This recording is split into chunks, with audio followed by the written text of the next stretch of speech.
తగ్గేదేలే అంటున్న రామ్ గోపాల్ వర్మ. టాలీవుడ్ ప్రముఖ దర్శకుడు రామ్ గోపాల్ వర్మ వరుస ఫ్లాపుల తర్వాత కూడా సినిమాలకు సంబంధించిన తన ప్రత్యేకమైన దృష్టి ముందుకు పోతున్నారు. ఆయన తాజా చిత్రం పోలీస్ స్టేషన్ మే బూత్ అనే హారర్ చిత్రాన్ని ప్రకటించారు. ఈ సినిమా ట్యాగ్లైన్ మీరు చనిపోయిన వారిని చంపలేరు మరింత ఆసక్తిని రేపుతుంది.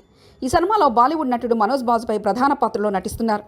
వర్మ ఆ చిత్రంపై తన విశ్వాసాన్ని వ్యక్తం చేస్తూ మనం భయపడినప్పుడు పోలీసుల దగ్గరికి వెళ్ళిపోతాం, కానీ పోలీసులే భయపడినప్పుడు వారు ఎక్కడికి వెళ్తారు అని ప్రశ్నించారు. ఈ కథ ఒక పెద్ద ఎన్కౌంటర్ తర్వాత ఒక పోలీస్ స్టేషన్ దయ్యాల స్థలంగా మారిన నేపథ్యంలో నడుస్తుంది. అస్టర్వర్స్ గ్యాంగ్స్టర్ దయ్యాల నుండి తప్పించుకోవడానికి పోలీసులంతా భయంతో పరిగెత్తుతూ ఉంటారు. శారీ వంటి తాజా ప్లాపుల తర్వాత కూడా వర్మ ఈ కొత్త ప్రాజెక్టు గురించి కాన్ఫిడెన్స్ గా ఉన్నారు. ఆయన మాటలు ఈ సినిమా పట్ల అంగీకారాన్ని వ్యక్తం చేస్తాయి. ఈ చిత్రం భయానక ఆసక్తికరమైన అంశాలతో ప్రేక్షకుల్ని అలరించడానికి సిద్ధంగా ఉందని అంటున్నారు. అంతేకాక వర్మ తన ప్రత్యేకమైన కథనాలను థ్రిల్లింగ్ అంశాలను తరచూ ప్రేక్షకులకు అందిస్తుండడం ఈ సినిమాపై మరింత అంచనాలు పెంచుతుంది. పోలీస్ స్టేషన్ మే బూత్ యొక్క సవాలు, ఉత్కంఠ మరియు ప్రత్యేకత వర్మ సినిమాలకు సరికొత్త పందాన్ని తెస్తాయనే అంచనాలున్నాయి. సినిమా బజార్ యూట్యూబ్ ఛానల్ తో పాటు సినిమా బజార్ డిజిటల్ ఈ పేపర్ మరియు సినిమా బజార్ వెబ్సైట్ ను కూడా చూస్తూ ఉండండి. మరిన్ని అప్డేట్స్ కోసం సినిమా బజార్ ఛానల్ ని సబ్స్క్రైబ్ చేసుకోండి, లైక్ చేయండి, షేర్ చేయండి, మీ అభిప్రాయాలను కామెంట్స్ ద్వారా తెలియజేయండి. మరిన్ని ఇంట్రెస్టింగ్ అప్డేట్స్ తో మళ్ళీ కలుద్దాం. చూస్తూనే ఉండండి సినిమా బజార్.